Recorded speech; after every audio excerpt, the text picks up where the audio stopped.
কি গণঅবস্থান সংগঠিত করছেন? আজকে আমরা এখানে গণঅবস্থান করছি দিল্লিতে। আমাদের ডেমনস্ট্রেশন চলছে। আমাদের প্রধান দাবি হলো গ্রেটার ত্রিপুরা ল্যান্ড।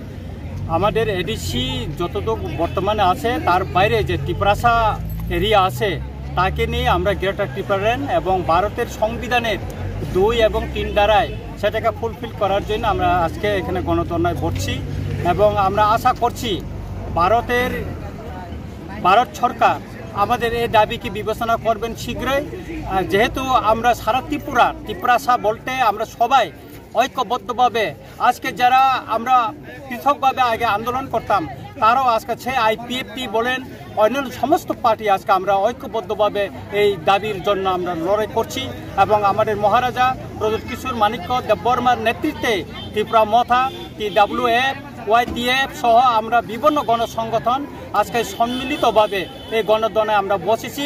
আমরা আশা করছি আমাদের দাবি যতদিন পর্যন্ত পূর্ণ না হওয়া পর্যন্ত আমরা আন্দোলন চালিয়ে যাব এবং আমাদের ডেমোক্রেটিক যে ওয়েতে যত সমস্ত যে পদ আছে সেই দাবির জন্য আমরা লড়াই করে যাব।